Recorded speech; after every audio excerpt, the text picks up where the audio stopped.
मित्रांनो नमस्कार। आजच्या नवीन व्हिडिओमध्ये आपलं सगळ्यांचं स्वागत आहे। तर मित्रांनो चॅनलला नवीन असाल तर सबस्क्राइब करा।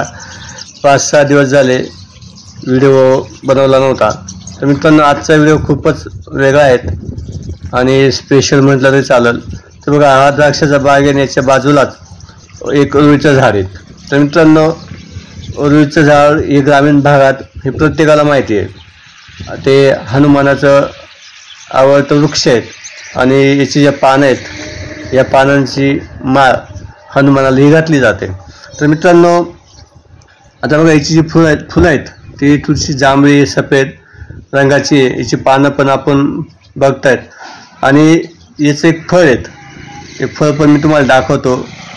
जशी करंजी असते, जशी आपण जी दिवाळीला जी करंजी बनवतो त्या करंजीच्या आकाराचं हे फळ आहेत आणि ग्रामीण भागाकडं याला बैल असे म्हणतात। जसं आम्ही ज्यावेळेस लहान होतो आणि आमचे आईवडील किंवा आमचे जे आजी आजोबा आहेत ते आम्हाला या फळाचं नाव जे आहे ते बैल म्हणून सांगायचे।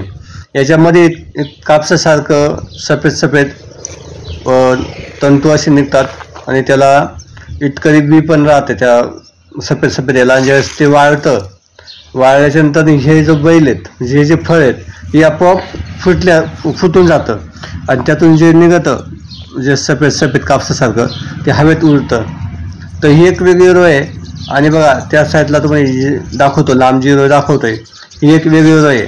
आता या दोन्हींमध्ये फरक काय आहे तर जी सफेद रोय आहे तिला मंदार असंही नाव आहे आणि आता ही जी जांभळ्या कलरची फुलांची जी रोय आहेत ही जास्त करून ग्रामीण भागात महाराणावर दिसते आणि ही जी सफेद रोय आहे ही सफेद जी रोय आहेत ती शहरी भागामध्ये बंगले किंवा गार्डन नर्सरी या त्या ठिकाणी हिचं जास्त आपल्याला दिसून येईल।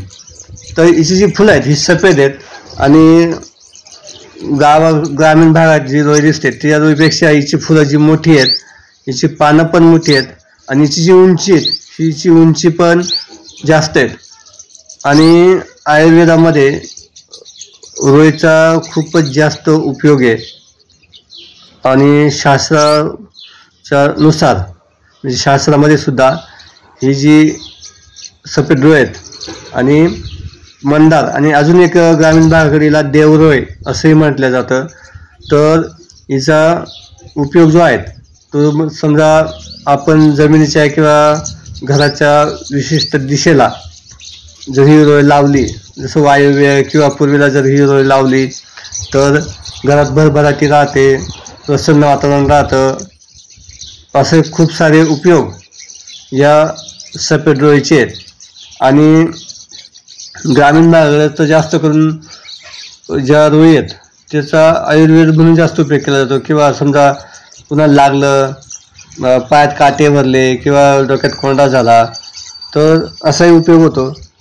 याच्या पुढे जाऊन जर सांगायचं म्हटलं तर ग्रामीण भागात ज्यावेळेस आम्ही शेळ्या चारायला जातो तर शेळ्यांना रोय ही जास्त आवडते। म्हणजे माळरानावरती वाळाच्या बांधाला जर शेळ्यांना हे झाड दिसलं रोईचं तर शेळ्या लांबूनच ते झाड खाण्यासाठी पळत जातात आणि त्याचं जे फळ आहेत ते फळही शेळ्यांना खायला खूप आवडतं। फक्त ते जे फळ आहेत किंवा ते झाड आहेत त्याला पानं जास्त पाहिजेत, ते फळ हिरवं पाहिजेत, त्यावेळेस ते शेळ्या ते फळ खातात।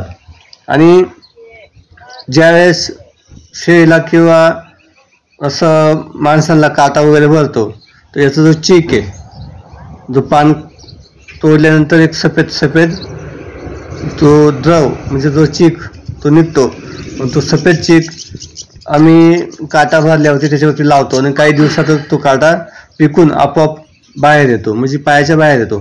तर असे खूप सारे उपयोग आहेत हे या रुईच्या झाडाचे आहेत, मंदारच्या झाडाचे आहेत किंवा या देवरोईचे आहेत। मित्रांनो आजचा व्हिडिओ आवडला असेल तर चॅनलला सबस्क्राईब करा।